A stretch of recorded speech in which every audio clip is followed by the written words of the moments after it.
Orient bell tiles studio से आप देख रहे हैं एबीपी न्यूज। नमस्कार, मैं हूं आपके साथ चंदन सिंह। हम हाजिर हैं आज का एजेंडा में आज की तमाम बड़ी खबरों के साथ। सबसे पहले बात करते हैं उत्तर प्रदेश विधानसभा की, जहां शीतकालीन सत्र चल रहा है। लेकिन शीतकालीन सत्र के बीच एक बड़ी सियासी सरगर्मी सामने आई है। बीजेपी में एक बड़ी बैठक हुई है, जिसके बाद यूपी में सियासी गलियारों में हलचल बढ़ गई है। यूपी में बीजेपी के ब्राह्मण विधायकों की लखनऊ में एक बैठक हुई है। यूपी में बीजेपी के ब्राह्मण विधायकों की इस बैठक में बड़ी संख्या में विधायक पहुंचे हैं। बीजेपी विधायक पीएन पाठक के घर जुटे हैं 40 ब्राह्मण विधायक। पूर्वांचल और बुंदेलखंड के विधायक शामिल हुए हैं। जाति की राजनीति में ब्राह्मणों की दबती आवाज पर चर्चा हुई है। सूत्रों के हवाले से ये बड़ी खबर आ रही है। सूत्रों का कहना है कि बैठक में कहा गया कि अलग अलग जाति के खांचों में कई जातियां तो मजबूत हो गई, लेकिन ब्राह्मण पिछड़ गए हैं। जाति की राजनीति में ब्राह्मणों की आवाज दबती जा रही है, उन्हें अनसुना कर दिया गया है और ब्राह्मण समाज के मुद्दों को जोर शोर से उठाने के लिए यह बैठक हुई है, जिसे सहभोज का नाम दिया गया है। तो 2027 में विधानसभा चुनाव और उससे पहले ये एक अहम बैठक, अब जातिगत आधार पर हुई इस बैठक की और डिटेल्स मिलना अभी बाकी है। 40 विधायक बैठे हैं। लखनऊ में बीजेपी के ब्राह्मण विधायकों की ये अहम बैठक हुई है। इससे पहले ठाकुर समाज की भी बैठक हुई थी और अब ब्राह्मण विधायकों की बैठक हुई है। तो लखनऊ में बीजेपी के ब्राह्मण विधायकों की यह बैठक हुई है पीएन पाठक के घर पर। जाति की राजनीति में ब्राह्मणों की दबती आवाज पर चर्चा हुई है। सहभोज नाम से इस बैठक का आयोजन किया गया। किन मुद्दों पर चर्चा हुई है ये अभी जानकारी नहीं मिल पाई है, लेकिन 40 ब्राह्मण इसमें शामिल हुए हैं। इसमें एमएलए और एमएलसी दोनों शामिल हैं। ब्राह्मण समाज जो कि उत्तर प्रदेश में अहम भूमिका निभाता है, पिछले कुछ चुनावों से बीजेपी का साथ देता रहा है। हालांकि ऐतिहासिक तौर पर यह भी देखा गया है कि जब ब्राह्मण समाज की ओर से बीएसपी को समर्थन किया गया था तो 2007 में बीएसपी की सरकार भी बनी थी। लखनऊ में बीजेपी विधायक के घर पर अहम बैठक हुई है। कौन कौन पहुंचे हैं ये भी हम आपको नाम बता रहे हैं। रत्नाकर मिश्र हैं, उमेश द्विवेदी हैं, साकेत मिश्र हैं, प्रकाश द्विवेदी हैं, रमेश मिश्र, शलभमणि त्रिपाठी, विपुल दुबे, राकेश गोस्वामी, ये वो नाम हैं जो ब्राह्मण समाज के विधायकों की बैठक में पहुंचे हैं। 2027 में विधानसभा चुनाव होने हैं और हर जाति की गोलबंदी कहीं ना कहीं शुरू हो चुकी है।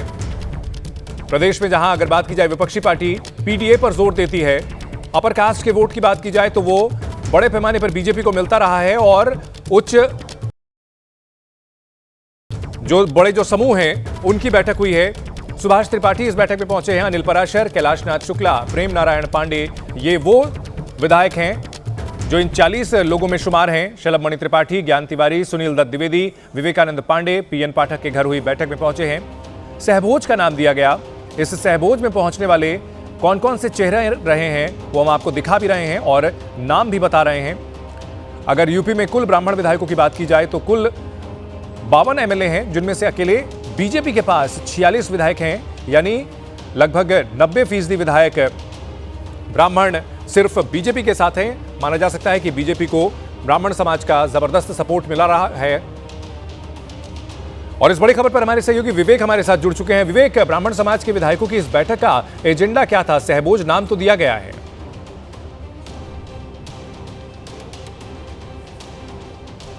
देखिए, बिल्कुल सहभोज का कल कार्यक्रम हुआ है। हालांकि इसके पहले कुटुंब की जब बैठक हुई थी, यानी कि क्षत्रिय समाज की बैठक हुई, तब से राजनीतिक सरगर्मियां उत्तर प्रदेश में बढ़ी थी और तब पिछला विधानसभा सत्र था और इस विधानसभा सत्र में जो ब्राह्मण समाज से आने वाले लोग हैं, वो बिहार ब्राह्मण समाज से आने वाले लोग हैं, वो लोग इस बैठक में बैठे थे। सहभोज का ये कार्यक्रम था और जिन नामों का जिक्र किया जा रहा है उसमें रत्नाकर मिश्रा का भी नाम है, मिर्जापुर से विधायक, और वो इस वक्त मेरे साथ मौजूद है। उनसे बात करते हैं। आप लोग कल एक बैठक आप लोगों ने की, सहभोज नाम दिया गया, पर ये एक समाज के नाम की जो बैठक हुई, समाज के नाम पर आप लोग इकट्ठा हुए, इसके मायने क्या हैं? सामाजिक मायने क्या हैं और राजनीतिक मायने क्या हैं? आज चिंता का विषय है। हमारा समाज जो बिखर रहा है, पश्चिमी सभ्यता कायम हो रहा है, उसके विषय में हम लोग चिंतन मंथन के लिए बैठे थे कि पहले 3 पीढ़ियाँ एक छत के नीचे बीत जाती थी, पता नहीं लगता था। आज एक पीढ़ियाँ बीतना मुश्किल हो गया है। माता पिता को आपको उसमें वृद्धा आश्रम भेजने का काम करने जो संस्कार विहीन हो रहा है। हमारा समाज जो बिखर रहा है, कैसे इकट्ठा हो कि विदेशी शक्तियां जो हावी हो रही है हावी न होने पाए। संस्कार देने का काम है ब्राह्मण लोगों का, तो हम लिए इसके बैठकर चिंतन मंथन कर रहे थे कि कैसे पुनः इन लोगों को संस्कारित करके मुख्य धारा में मोड़ने का काम किया जाए। को संस्कार देने के लिए ये बैठक, जी पूर्ण रूप से बैठक कोई हुआ राजनीतिक था। मायने नहीं थे और क्या? कितने लोग इस पूरे बैठक में, कितने विधायक शामिल हुए करीब 4 दर्जन के आसपास। बैठक के? क्योंकि जब कुटुंब समाज की बैठक हुई, क्षत्रिय समाज की बैठक हुई, तब ये हुआ, उसके राजनीतिक तमाम निहितार्थ जो वो निकाले गए। कल जब आप लोग की बैठक हुई है, इसके भी तमाम राजनीतिक निहितार्थ निकाले जा रहे हैं, क्योंकि लगभग 52 विधायक ब्राह्मण समाज से हैं, लगभग 45-46 आपके इस बैठक में शामिल हुए, 90% विधायक इसमें शामिल हो रहे हैं। राजनीतिक मायने तो होंगे ही। कोई राजनीतिक माने नहीं है, गलियारे में क्या चर्चा हो रहा है, लेकिन हम लोग संस्कार देने का काम करते हैं। संस्कार देने के लिए गए थे। माननीय योगीनाथ मुख्यमंत्री जी के नेतृत्व में पिछला भी चुनाव लड़े थे, अगला भी चुनाव हम लोग उन्हीं के नेतृत्व में लड़ेंगे, क्योंकि ऐसा न मुख्यमंत्री पहले हुआ था न होगा। अपराध मुक्त पूर्ण रूप से पूछिए कि बीजेपी तो हिंदुत्व की बात करती है, हिंदुओं में सभी जातियों की बात करती है, फिर अकेले ब्राह्मणों की सभा क्यों हुई? सभी जातियों की होनी चाहिए थी। और धार्मिक स्थानों का अगर कोई विकास किया तो माननीय योगीनाथ जी, आज विंध्य कॉरिडोर आप देख लीजिए, अगर कोई किया है, आज अलग विंध्याचल का छटा है, माननीय योगी आदित्यनाथ जी ने किया। भारतीय जनता पार्टी वो हिंदुत्व के एजेंडे को धार देती है, पर उस हिंदुत्व के एजेंडे के बीच में अलग अलग जातियों की बैठक होना, इसके क्या मायने? इसीलिए हम लोग चिंतन मंथन के लिए बैठे थे ना, कि बैठक जातियों का हो, लेकिन मुख्य धारा में जो हमारे बच्चे इधर उधर असंस्कारित होकर बिखर रहे हैं, उनको कैसे इकट्ठा करके भारतीय सभ्यता में लाने का काम किया जाए। किसी भी बिरादरी का बैठक होना ये अच्छी बात है, मुख्य धारा में ले आने के लिए। विवेक, ये पूछिए कि ये इस बैठक का मकसद कहीं 2027 विधानसभा चुनाव में अपनी जाति के लिए ज्यादा सीटें हासिल करना तो नहीं है? बैठकर इसको संस्कार देने के लिए विचार विमर्श होना चाहिए। ये चुनावी साल है, आप कुछ भी करेंगे, राजनीतिक व्यक्ति हैं, कुछ भी करेंगे राजनीतिक मायने निकाले जाएंगे। चुनावी साल भी है, क्या इस बैठक से ब्राह्मण समाज अपना एक जो ताकत है वो दिखाने के साथ साथ अपने लिए और अधिक सीटों की मांग करना या अपना और हस्तक्षेप करना सरकार में, क्या ये भी कोई एजेंडा था? ताकत किसको दिखाएंगे? ताकत दिखाने का कोई काम ही नहीं है। ताकत अगर मेरा है तो सर्व समाज है। हम लोग सर्व समाज को लेकर चलने वाले हैं, किसी एक बिरादरी जात के नहीं। हम लोग समुद्र में मतलब तैरने वाला, हमारा पूरा हिंदू समाज है। पूरा एक हिंदू समाज अगर एकजुट रहेगा तो दुनिया का किसी का हिम्मत नहीं कि भारत की तरफ आँख उठाकर देख सके। समाज के एकजुट करने की बात के बीच में ब्राह्मण समाज की जो बैठक हो रही, तो क्या और समाजों को भी आप लोग, क्योंकि जो आपने कहा कि आप संस्कार देने की बात कह रहे हैं, ब्राह्मण वैसे भी संस्कार देने के लिए अपना जो विवेक पूरे समाज में फैलाने के लिए जाना जाता है, तो क्या बाकी लोगों के साथ भी बैठेंगे, जो बातें की वो फैलाएंगे, या सिर्फ ब्राह्मण समाज के साथ? अब पहले हम लोग इसको एजेंडा तैयार कर लें पूर्ण रूप से, कैसे क्या करना चाहिए, कैसे संस्कारित किया जाए, तो धीरे धीरे सर्व समाज को उसमें जोड़कर किया जाएगा।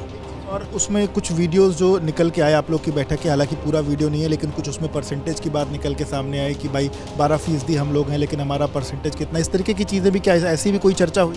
ऐसा कोई भी किसी भी तरह नहीं, आप दिखा नहीं सकते कि ऐसा कोई बातचीत हुआ है।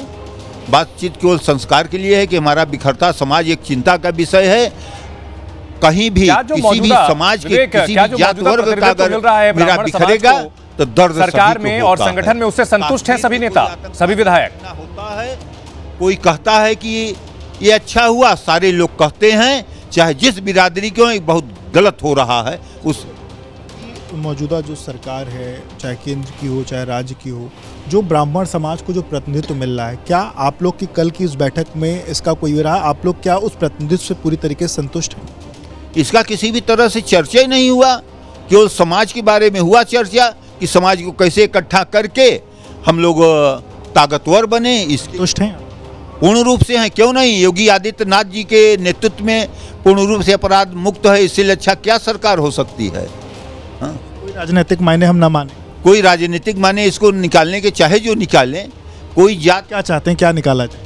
निकाला जाए, समाज संस्कारित हो, जिसके लिए बैठक हुआ वो लोग हम बता रहे हैं। राजनीति नहीं, कोई इसमें राजनीति किया। कोई भी समाज का बैठक करता है तो अच्छी बात है, वो समाज को राष्ट्र की धारा में बढ़ना। अच्छा, ठाकुर समाज की जो बैठक हुई थी, क्या उसमें भी सामाजिक मुद्दों पर ही चर्चा हुई थी या राजनीतिक मुद्दों पर चर्चा हुई थी? कोई जानकारी?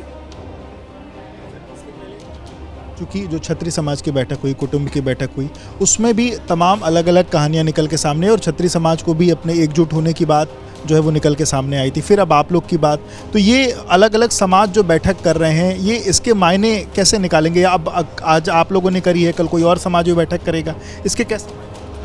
कोई भी समाज बैठक करे अच्छी बात है, कोई बुरा नहीं है।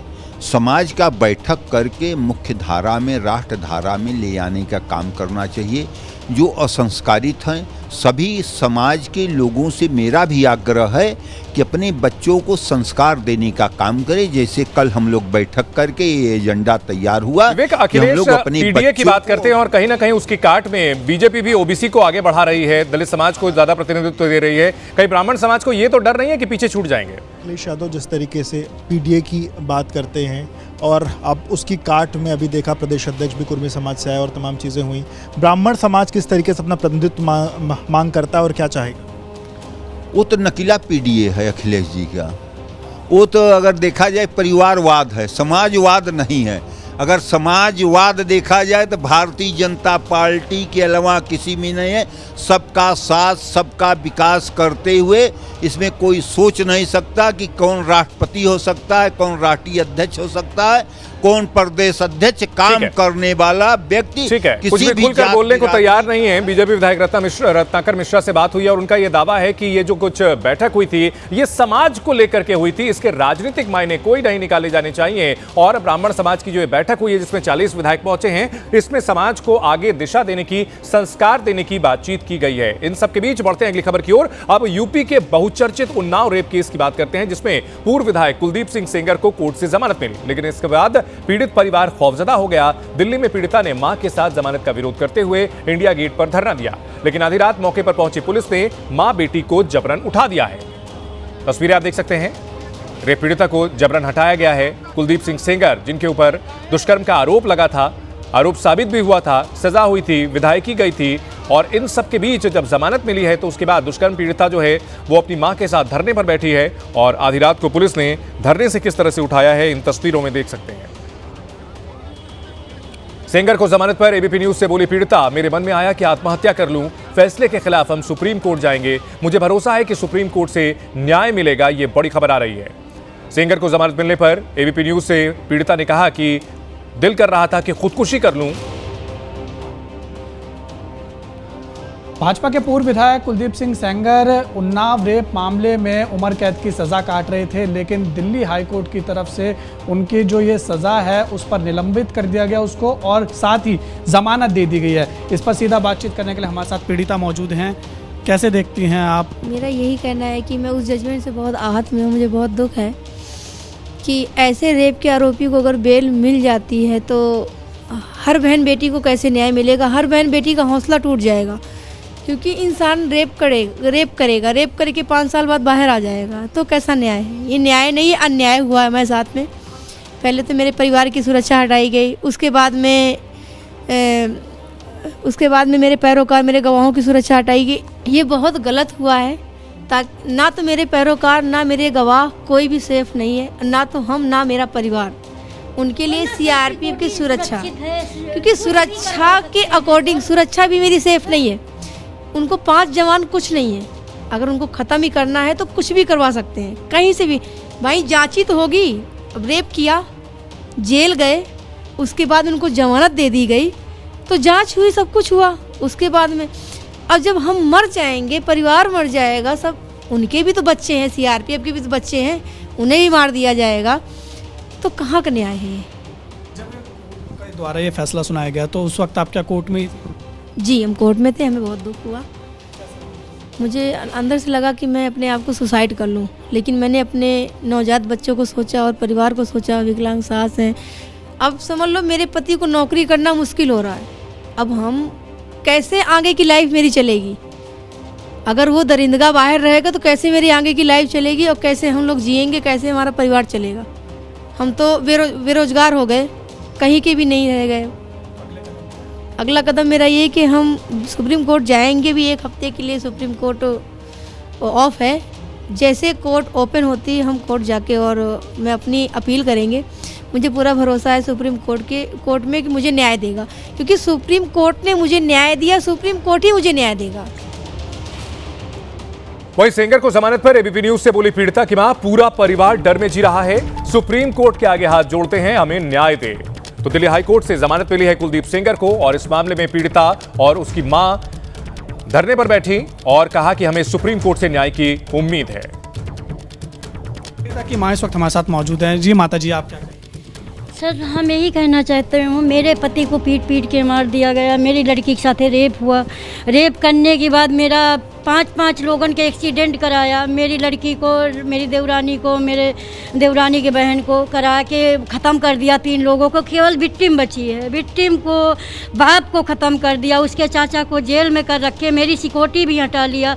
सर, सिक्योरिटी की भी हुआ है, सिक्योरिटी की भी हमला कर सकते हैं, कुछ फेंक सकते हैं, बम फेंक सकते हैं, कुछ भी कर सकते हैं। दुनिया में कितने जवान ख़त्म हो रहे हैं सर, इनके भी बीवी बच्चे हैं सर, हम किसी का बुरा नहीं चाहते हैं सर, मेरी पूरी देश की सिक्योरिटी कर रहे हैं, इनके बारे में सोचना चाहिए जनता को। एक लड़की प्रियंका अपनी बाप की लड़ाई लड़ रही है, एक बच्ची ये भी अपने बाप की लड़ाई लड़ते लड़ते आज सुप्रीम कोर्ट ने उनको फैसला क्या सुनाया कि उनको बरी कर दिया। हम सुप्रीम कोर्ट पे ही हाथ जोड़ के कह रहे हैं कि हमको सुप्रीम कोर्ट न्याय दे। ये जज साहब के न्याय से हमको नहीं न्याय मिली है।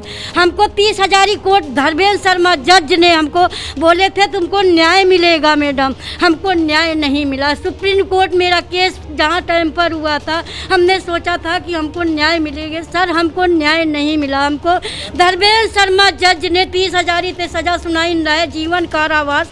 उनको कैसे बेल मिल गई, कैसे उनको अपील करके जज साहब ने 2 मिनट कुर्सी में नहीं बैठे, मेरी सुनवाई नहीं किया, उनको बेल दे दिया। सर, हम आप लोगों से यही विनती करती हूँ कि आप इनकी बेल कैंसिल कराओ।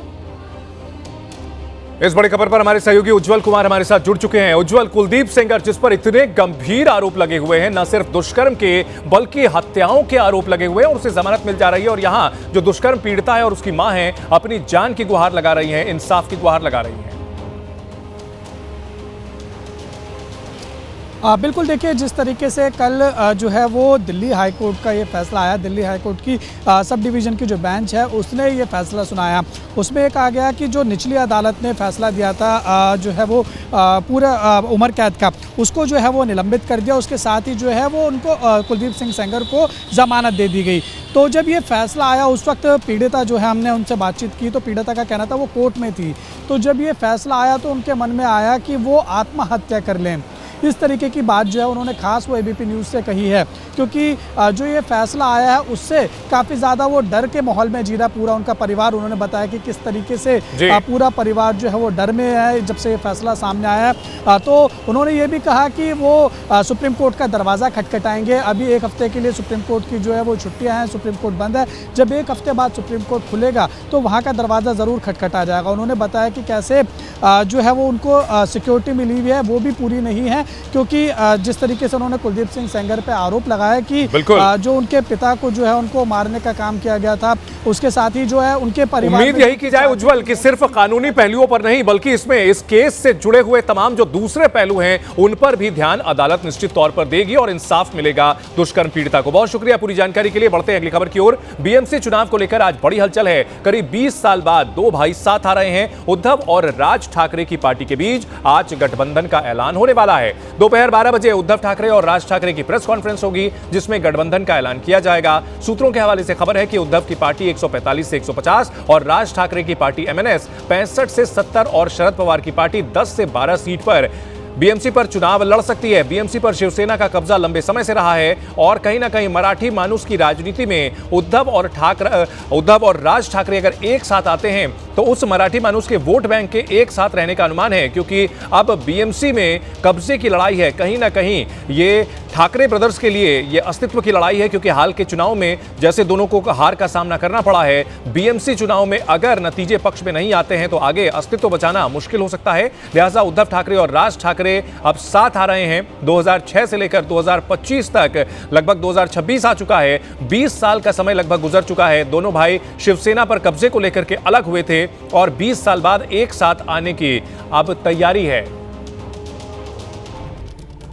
और दोनों भाई अगर साथ आते हैं तो फिर जो वोट प्रतिशत है उस पर किस तरह से असर डाल सकते हैं। मराठी वोट जो 26% है और 11% जो मुस्लिम वोट है वो बीजेपी के खिलाफ ठाकरे ब्रदर्स के साथ जा सकता है। मराठी वोटरों पर ठाकरे परिवार की पकड़ मजबूत रही है, वहीं मुस्लिम वोटर जो है वो बीजेपी विरोधियों के साथ जाएगा और ऐसे में ठाकरे ब्रदर्स अगर मजबूत रहते हैं तो फिर ये वोट इन्हें मिल सकता है बीजेपी को रोकने के लिए और ऐसे में कहीं ना कहीं बीजेपी के लिए चिंता की बात जरूर हो सकती है। लेकिन एमएनएस जिसका प्रदर्शन बहुत अच्छा नहीं रहा है, चाहे विधानसभा के चुनाव हो या फिर स्थानीय निकाय के चुनाव रहे हैं, इन सब के बीच कुछ और आंकड़े भी दिखाते हैं। 227 में से 67 वार्ड में एमएनएस को जो जीत मिली थी उसके अंतर से ज्यादा वोट मिले थे, यानी कि एमएनएस को जो वोट मिले थे वो जीत हार के अंतर से ज्यादा थे, यानी एमएनएस ने हार में अहम भूमिका निभाई थी और माना जाता है कि एमएनएस ने जो वोट काटते हैं वो शिवसेना के वोट होते हैं। 123 वार्ड में एमएनएस का असर दिखा है। तो राज ठाकरे भले ही चुनावी जीत हासिल ना करते हो लेकिन वोटर्स पर अभी भी उनका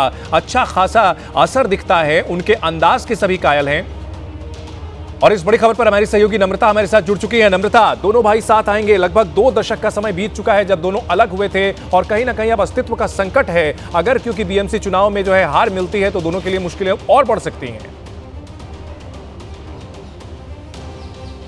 जी बिल्कुल चंदन, जैसे कि आपने जिक्र किया, ये अस्तित्व की ही लड़ाई है क्योंकि मनसे के पास विकल्प खास तौर पर कुछ बचा नहीं है और उद्धव ठाकरे जो है मुंबई को लेकर खास तौर पर जोर देते हैं। मुंबई से उनकी राजनीति ज़्यादा तौर पर शुरू होती है, तो बीएमसी चुनाव दोनों भाइयों के लिए बहुत ही ज़रूरी माना जाएगा। दोपहर 12 बजे प्रेस कॉन्फ्रेंस कर दोनों भाई साथ में जानकारी देंगे कि कितनी सीटों पर कहाँ से चुनाव लड़ा जा रहा है और कैसे ये गठबंधन काम करेगा।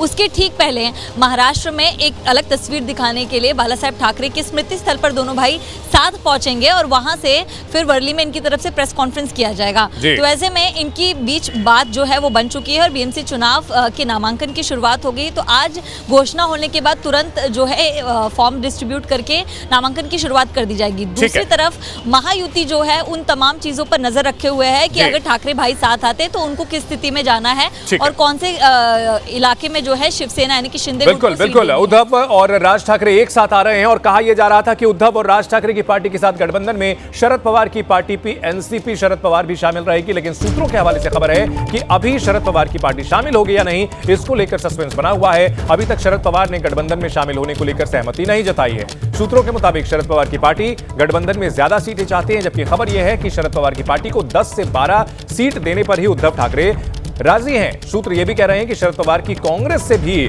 बातचीत चल रही है। नम्रता, शरद पवार की पार्टी का बीएमसी चुनाव में कितना असर रहेगा और अगर शरद पवार इस गठबंधन से जो एमएनएस और शिवसेना के बीच हो रहा है उससे अलग रहते हैं तो कितना नुकसान हो सकता है ठाकरे ब्रदर्स को? देखिए, शरद पवार की जो पार्टी है, जो बहुल मुस्लिम इलाके हैं वहाँ के वोट उनको मिलते हैं।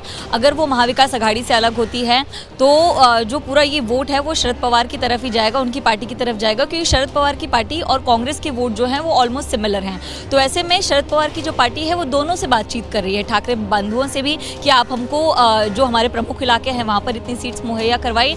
दूसरी तरफ कांग्रेस से उनकी बातचीत लगातार जारी है। कांग्रेस से उन्होंने तकरीबन 50 सीट की मांग की है, लेकिन कांग्रेस उनको तकरीबन 14 से 15 सीट देने पर ही राजी हो रही है। दूसरी तरफ कांग्रेस जो है वो भले अकेले लड़ने की बात कर रही है, लेकिन प्रकाश अंबेडकर की जो पार्टी है वंचित बहुजन अघाड़ी, उसका अच्छा होल्ड है मुंबई के कई इलाकों में, उनसे भी बातचीत जारी है। तो कहीं ना कहीं कांग्रेस चाहती है कि जो उनके सिमिलर वोट वाली पार्टी है वो उनसे अलग ना हो, ताकि उनके वोट ना कटे। बहुत दिलचस्प सिचुएशन होगी, क्योंकि अगर त्रिकोणीय मुकाबला होता है तो निश्चित तौर पर जो महाविकास अघाड़ी के दोनों घटक दल होंगे, दोनों घटक धड़े होंगे, उन्हें नुकसान हो सकता है और बीजेपी को फायदा हो सकता है। बहुत शुक्रिया पूरी जानकारी के लिए। बीएमसी चुनाव को लेकर महायुति यानी बीजेपी की अगुवाई वाला जो गठबंधन है वहां भी बैठकों का दौर चल रहा है। डिप्टी सीएम एकनाथ शिंदे और बीजेपी के प्रदेश अध्यक्ष रविंद्र चव्हाण के बीच सुबह 4 बजे तक बैठक हुई। माना जा रहा है कि जल्द ही महायुति में सीट बंटवारे का ऐलान भी कर दिया जाएगा। सीट बंटवारे पर महायुति में बैठकों का दौर जारी है। सुबह 4 बजे तक बीजेपी और शिंदे की बैठक हुई है। जल्द सीट बंटवारे का ऐलान हो सकता है।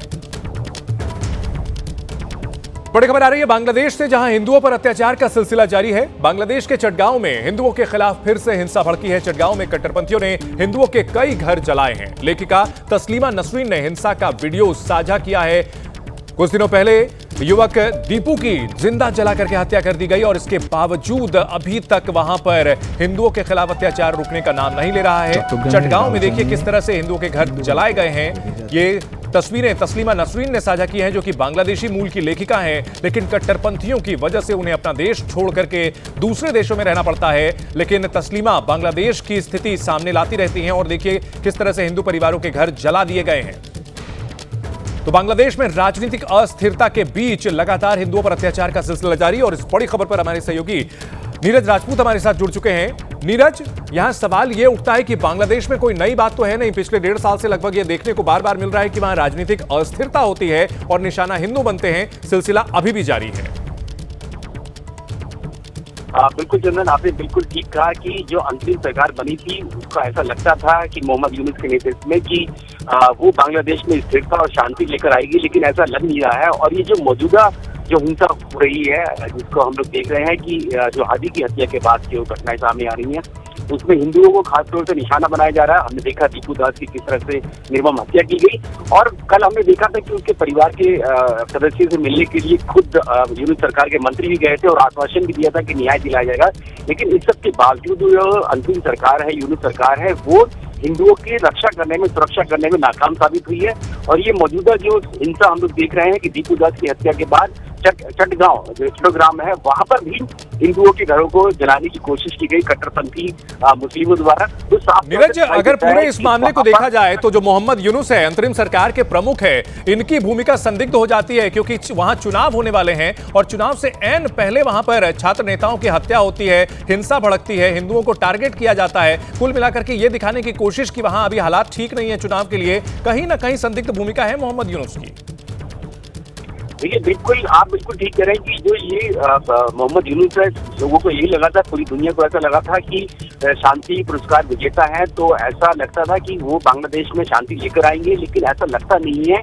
वो भी जो है इन कट्टरपंथियों के हाथों में खेल रहे हैं। देख रहे हैं हम लोग उनके एडवाइजर जो है, किस तरह से जो रेडिकल इस्लामिस्ट जो कट्टरपंथी हैं वही उनके एडवाइजर हैं। ऐसे में ये जो यूनुस सरकार है, ये जो माइनॉरिटीज है और खासतौर से जो हिंदू हैं समुदाय है, उनको वहां पर सुरक्षा देने में नाकाम साबित हुई। और ऐसा लगता है कि नाकाम ही नहीं, वो चाहते ही नहीं है कि उनको सुरक्षा दी जाए। 16 फरवरी को इलेक्शन जरूर होने हैं, लेकिन सबसे बड़ी पार्टी में से एक जो अवामी लीग है, शेख हसीना, जिसको सत्ता से बाहर जाना पड़ा, छोड़कर जाना पड़ा, वही इस इलेक्शन में उसको बैन कर दिया गया। तो अगर वो इलेक्शन में हिस्सा नहीं लेती है तो साफ तौर से दिखाई देगा जिस तरह से जो सजा दी गई है शेख हसीना को कंगारू कोर्ट से, तो ये इलेक्शन भी मात्र बिल्कुल सही आपने कहा कि वहां कंगारू कोर्ट है, और ये भी कहा जाए कि कंगारू गवर्नमेंट भी चल रही है जो कि कट्टरपंथियों के हाथ में खेल रही है। बहुत शुक्रिया नीरज पूरी जानकारी के लिए। बांग्लादेश के खिलाफ आज भी देश में प्रदर्शन का ऐलान किया गया है। विश्व हिंदू परिषद और दूसरे हिंदू संगठन कई जगह प्रदर्शन करेंगे। बांग्लादेश में हिंदुओं पर अत्याचार का विरोध जारी है।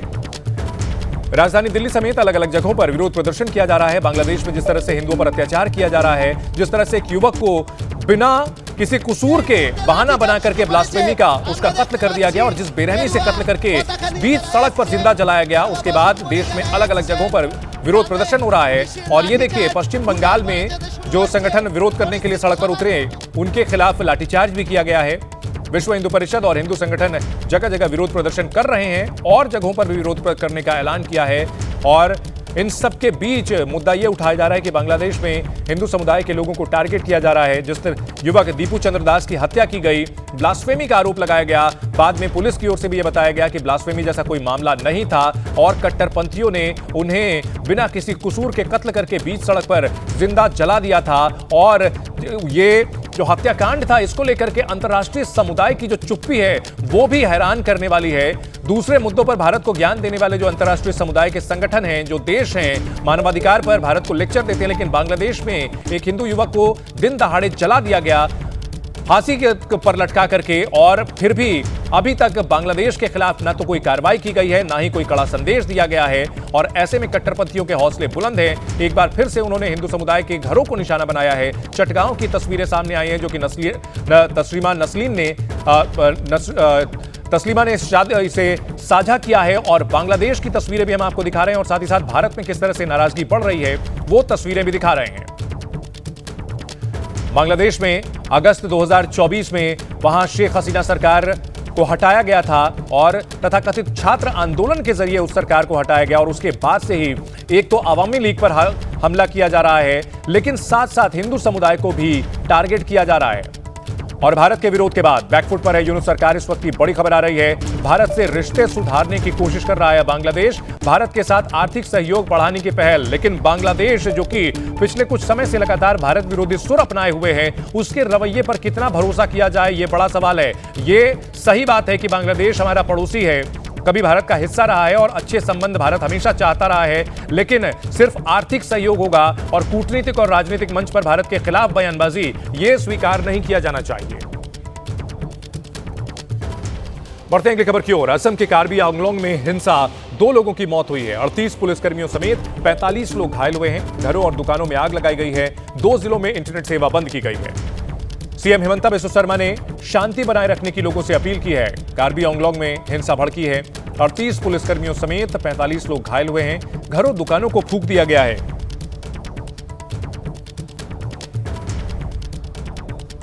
सीएम ने वहां पर शांति बहाल करने की अपील की है, लोगों से संयम बरतने की अपील की है। असम के कार्बी आंगलोंग में हिंसा हुई है, 2 लोगों की मौत हुई है। असम भारत का पूर्वोत्तर का एक अहम राज्य है और यहां पर हिंसा के बाद अब हालात को काबू करने की कोशिश।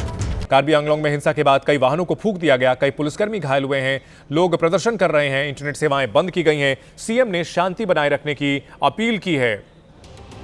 अलग अलग तस्वीरों के जरिए कार्बी आंगलोंग हिंसा की हम आपको जानकारी दे रहे हैं। सवाल यह है कि आखिर किसने असम को फिर से सुलगाने की कोशिश की है। सीएम ने यहां पर शांति बनाए रखने की अपील की है। असम में भी विधानसभा चुनाव होने जा रहे हैं और ऐसे में वहां भी हालात पर लगातार नजर रखी जा रही है।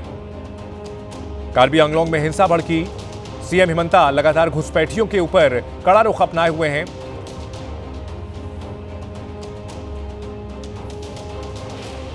और अब आपको बताते हैं कि असम में जो हिंसा भड़की है कार्बी आंगलोंग में, ये क्यों भड़की है। दरअसल यहां जमीन को लेकर के पूरी हिंसा हुई है। पीजीआर और बीजीआर जमीन पर कब्जे का विवाद था इन दोनों के बीच और अवैध कब्जे और बेदखली अभियान का विरोध कर रहे थे। बेदखली के विरोध और समर्थन में 2 गुटों में भिड़ंत हुई है। दोनों ओर से पथराव हुआ, मारपीट शुरू हो गई और इस मारपीट में यहां पर जबरदस्त हिंसा भड़की है। प्रदर्शनकारियों की गिरफ्तारी से अफवाह फैली, पुलिस की ओर से लाठीचार्ज किया गया और इसके बाद हालात और ज्यादा बिगड़ गए हैं। और अब आपको 2 तस्वीरें दिखाते हैं। प्रदर्शनकारियों ने 22 दिसंबर को केएएसी प्रमुख का आवास फूंक दिया था और 23 दिसंबर को हुई हिंसा में घरों, दुकानों और वाहनों में आग लगाई गई थी। 22 दिसंबर देखिए, केएएसी प्रमुख का आवास जला दिया गया था। 23 दिसंबर को घरों, दुकानों और वाहनों में आग लगाई गई थी। और कार्बी आंगलोंग में हिंसा के बाद जो हालात हैं वो भी हम आपको बता दें। इंटरनेट सेवा यहां पर बंद कर दी गई है ताकि इंटरनेट के जरिए दुष्प्रचार ना किया जा सके और हालात को और ना बिगाड़ा जाए। कुछ इलाकों में कर्फ्यू लगाया गया है, जबकि चप्पे चप्पे पर कार्बी आंगलोंग में पुलिस तैनात की गई है। सीएम ने खुद भी लोगों से शांति बनाए रखने की अपील की है।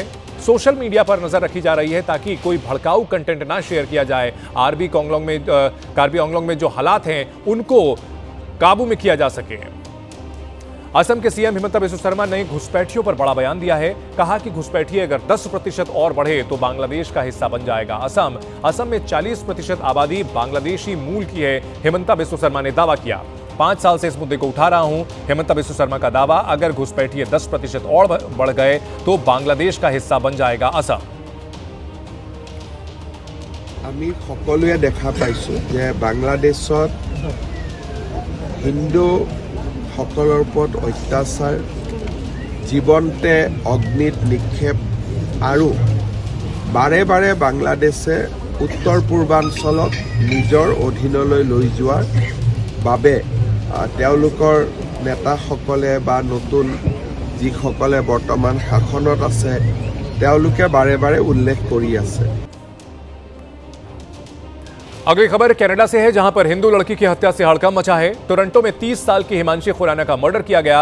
आरोपी अब्दुल गफूरी फरार है और उसकी पूरे कनाडा में तलाश की जा रही है। कनाडा के टोरंटो शहर से भारतीय समुदाय को झकझोर देने वाली खबर सामने आई है। भारतीय मूल की महिला हिमांशी खुराना की हत्या कर दी गई। पुलिस ने इस मामले में अब्दुल गफूरी को मुख्य आरोपी बताया है, जिसके खिलाफ पूरे कनाडा में गिरफ्तारी वारंट जारी किया गया है। पुलिस आरोपी की तलाश कर रही है। इस मामले में कनाडा स्थित भारतीय दूतावास ने भी दुख जताया। आपको बता दें कि एक महिला के गुमशुदा होने की जानकारी पुलिस को मिली और इसके बाद पुलिस ने छानबीन शुरू की तो पता चला कि महिला घर के अंदर ही मृतक मिली है। पुलिस ने हत्या का केस दर्ज किया। उसकी पहचान हिमांशी खुराना के रूप में हुई और हिमांशी के साथी अब्दुल गफूरी पर हत्या का आरोप लगा है। पुलिस ने अब्दुल के खिलाफ वारंट जारी किया है। पुलिस उसकी तलाश कर रही है। सीसीटीवी फुटेज भी मिले हैं और उसके आधार पर अब्दुल गफूरी की तलाश की जा रही है। तो कनाडा में हिमांशी खुराना की हत्या कर दी गई। उसके साथ ही अब्दुल गफूरी पर हत्या का आरोप लगा है, जिसकी तलाश की जा रही है। पुलिस जगह जगह उसकी तलाश कर रही है। टोरंटो में भारतीय मूल की महिला की हत्या से प्रवासी भारतीयों में हड़कंप मचा हुआ है। इस बीच हम आपको उसकी तस्वीर भी दिखा रहे हैं और अब्दुल गफूरी जो हत्या का आरोपी है उसकी तलाश पुलिस कर रही है। 30 साल के हिमांशी खुराना की बेरहमी से हत्या की गई। घर के अंदर ही उसका शव बरामद किया गया है। पहले गुमशुदा होने की जानकारी मिली, जब पड़ताल की गई तो उसका शव घर के अंदर ही मिला है। महिला के साथी अब्दुल गफूरी पर हत्या का आरोप है। उसके खिलाफ गिरफ्तारी का वारंट जारी किया गया है। घरेलू हिंसा में हत्या किए जाने का शक है। घर से हिमांशी खुराना का शव मिला। महिला के साथी अब्दुल गफूरी पर हत्या का आरोप और फरार है अब्दुल गफूरी, जिसकी तलाश की जा रही है। अलग अलग माध्यम से उसके खिलाफ गिरफ्तारी का वारंट निकाला गया है। घरेलू हिंसा में हत्या किए जाने का शक है। 30 साल की थी हिमांशी खुराना, जिसका बेरहमी से कत्ल कर दिया गया। पहले हिमांशी खुराना के लापता होने की खबर मिली थी। पुलिस ने हिमांशी खुराना की तलाश शुरू की और तलाश के क्रम में घर के अंदर पुलिस को हिमांशी का शव मिला। जांच के बाद पुलिस ने इस मौत को हत्या करार दिया और आरोपी अब्दुल गफूरी पर शक हुआ और उसके बाद तलाश शुरू की गई है। और अब अलग अलग माध्यम के जरिए, सीसीटीवी के जरिए तस्वीरें उसकी सर्कुलेट की गई हैं और अब्दुल गफूरी की तलाश की जा रही है। तो कनाडा में भारतीय मूल की हिमांशी खुराना का मर्डर किया गया। अब्दुल गफूरी पर हत्या का आरोप, घरेलू हिंसा में हत्या किए जाने का शक और इस मामले में अब कनाडा पुलिस अब्दुल गफूरी की तलाश कर रही है। कनाडा में हिंदू लड़की की हत्या किए जाने के मामले में आरोपी फरार है। सूरत में एक उद्योगपति ने अपने बेटे के बर्थडे सेलिब्रेशन के लिए कानून को ही ताक पर रख दिया। इस उद्योगपति ने बीच सड़क ट्रैफिक रोककर जमकर आतिशबाजी की, जिससे लोगों को काफी दिक्कतों का सामना करना पड़ा। डुमस के उद्योगपति दीपक इजारदार पर पैसों का नशा ऐसा छाया कि उसे कानून और लोगों की भी कोई परवाह नहीं रही। दरअसल दीपक के बेटे का जन्मदिन था और जन्मदिन मनाने के लिए दीपक ने बड़े पैमाने पर आतिशबाजी का इंतजाम कर रखा था। दीपक ने आतिशबाजी अपने घर या होटल पर करने के बजाय बीच सड़क पर करने का फैसला लिया, जिस वजह से सड़क पर चलने वाले लोगों को काफी दिक्कतों का सामना करना पड़ा। जब ये आतिशबाजी हो रही थी तभी सड़क से गुजर रहे एक कार सवार ने हॉर्न बजाकर साइड देने को कहा, जिस पर दीपक ने पटाखे का रुख कार की ओर करने का इशारा किया और कार के ड्राइवर को डराने की कोशिश की। कार का ड्राइवर कोई जवाब नहीं दे पाया क्योंकि दीपक के बाउंसर आसपास तैनात थे। यह पूरी घटना कैमरे में कैद हो गई, जो सोशल मीडिया पर वायरल हो रही है। वायरल वीडियो जब पुलिस के संज्ञान में आया तो पुलिस ने मामला दर्ज कर जांच शुरू कर दी है। एक खबर सूरत से है, जहां बंदरगाह पर कोयले से भरी एक बोट पलट गई। घटना सूरत के मगदल्ला बंदरगाह पर हुई है। कोयले को जेटी तक लाने के दौरान नाव पलटने से अफरा तफरी का माहौल बन गया। आमतौर पर मगदल्ला में समंदर के बीच वेसल को खड़ा रखकर छोटी छोटी नाव के जरिए कोयले को जेटी तक लाया जाता है। हालांकि कई बार इस प्रक्रिया के दौरान दुर्घटनाएं भी होती हैं और मगदल्ला में इस दुर्घटना की तस्वीर आपको हम दिखा रहे हैं। लंगर डाले हुए वेसल से कोयले को जेटी तक लाने के दौरान एक नाव समंदर में पलट गई है। नाव में करीब 5 लोग सवार होने की जानकारी मिली है। नाव पलटते ही उसमें सवार लोग अपनी जान बचाने के लिए समुद्र में कूद पड़े और देखिए किस तरह से नाव डूबती हुई नजर आ रही है। पास से गुजर रही अन्य नाव में सवार लोगों ने, इस नाव में सवार जो लोग थे उन्हें बचा लिया है, सुरक्षित बचा लिया गया है। लेकिन भीषण हादसा हुआ है। अब इसमें जरूरत से ज्यादा सामान लदा हुआ था क्षमता से, इस वजह से हादसा हुआ या कोई और वजह रही। लेकिन सूरत की ये तस्वीर जहां पर मगदल्ला में एक बोट पलट गई है, देखिए बोट पलटती हुई नजर भी आ रही है। धीरे धीरे हिस्सा जो ऊपर नजर आ रहा था वो समंदर में डूबता हुआ दिख रहा है। कोयले से भरी थी ये बोट और ये पलट गई है। अब किसी तकनीकी खराबी की वजह से यह हादसा हुआ या फिर क्षमता से ज्यादा कोयला लादने की वजह से यह बोट पलट गई है, यह जांच का विषय है।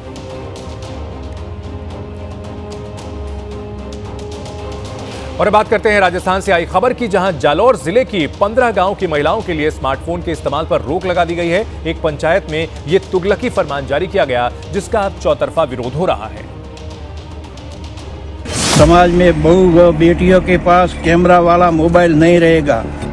राजस्थान के जालौर जिले का छोटा सा गांव गाजीपुर, जहां की पंचायत में महिलाओं के लिए ये मनमाना फरमान जारी हुआ, जिसमें महिलाओं की पहुंच से मोबाइल फोन दूर रखने के लिए बकायदा एक नया मैनुअल जारी कर दिया गया। मोबाइल फोन बिना कैमरा वाला जिससे बातचीत हो सके वह रख सकती है। जालौर के सुंधा माता पट्टी इलाके में बैठी इस पंचायत में पटेल और चौधरी समाज के 50-60 लोग शामिल हुए, जिसमें पंचायत ने 15 गांव की महिलाओं के लिए आदेश सुना दिया। आदेश ये कि महिलाएं अब स्मार्टफोन का इस्तेमाल नहीं करेंगी, बातचीत के लिए वो सिर्फ कीपैड फोन का प्रयोग करेंगे और 26 जनवरी से गांव में ये नियम लागू हो जाएगा। इस तुगलकी फरमान में स्कूल कॉलेज जाने वाली छात्राएं भी शामिल होंगी, जिन्हें शर्तों के साथ मोबाइल फोन के इस्तेमाल की इजाजत दी गई है। अब जरा इस फरमान के पीछे की वजह भी जान लीजिए। दरअसल चौधरी और पटेल समाज की पंचायत का तर्क है कि शादीशुदा महिलाएं स्मार्टफोन का गलत इस्तेमाल करती हैं। फोन के जरिए महिलाएं बाहरी पुरुषों के संपर्क में आती हैं। स्मार्टफोन के चलते ही प्रेम प्रसंग के मामले बढ़ते जा रहे हैं। ये जो फैसला है एक हिसाब से तो पूरे प्रदेश में लागू होना चाहिए। जो है महिलाएं फोन चला रही हैं तो थोड़ा सा उनका जो भागने का जो माध्यम है फोन ही है, तो वो थोड़ा कम हो जाएगा, उस पर अंकुश लगेगा। लेकिन एक तरफ जहां समाज की महिलाएं इस मनमाने आदेश का समर्थन कर रही हैं, वहीं छात्राएं इस पंचायती फरमान को गलत बता रही हैं। लड़कों को मिल रहा है तो लड़कियों को भी मिलना चाहिए, और ये बहुत गलत बात है। उन्होंने ये डिसीजन लिया है, इसके लिए मैं बिल्कुल अगेंस्ट हूँ। ये चीज बहुत गलत है, बहुत ज्यादा गलत है। अभी 2025 के अंदर भी अगर किसी कोई सोच रख सकता है तो वो बहुत ज्यादा गलत। उनकी सोच जो है वो बहुत लिमिटेड में, उनको लगता है कि ये चीजें गलत है, गर्ल्स बिगड़ रही है, तो ये गलत है। लेकिन महिलाओं और मोबाइल पर आए पंचायत के इस फरमान ने राजस्थान की राजनीति में भी उबाल ला दिया है। इस मुद्दे पर कांग्रेस ने भजनलाल सरकार से पंचायत के खिलाफ कार्रवाई की मांग कर दी है। वहीं बीजेपी बातचीत से इस मुद्दे का हल निकालने की बात कह रही है। मूल अधिकारों का आनंद है, और ग्लोबलाइजेशन के जमाने में अगर आप मोबाइल छीन सकते हो तो उनकी आजादी छीनने जैसा है, तो सरकार को एक्शन लेना चाहिए। जो फरमान है मुझे लगता है कि स्पेशली 15 साल तक के बच्चों पे लागू करती तो मैं ये बहुत सराहनीय कदम होता, लेकिन जहां विशेष रूप से इंगित किया गया बालिकाओं को, महिलाओं को, तो मुझे लगता है बहुत ही विकृत मानसिकता वाला विषय है। ये पहला मौका नहीं है जब खाप और समाज के नाम पर लगने वाली पंचायतों ने ऐसे बेतुके आदेश जारी किए हैं। पहले भी कभी मेकअप, कभी पहनावे और कभी ड्रेस कोड वाले महिला विरोधी फरमान देकर विवाद खड़ा कर चुके हैं।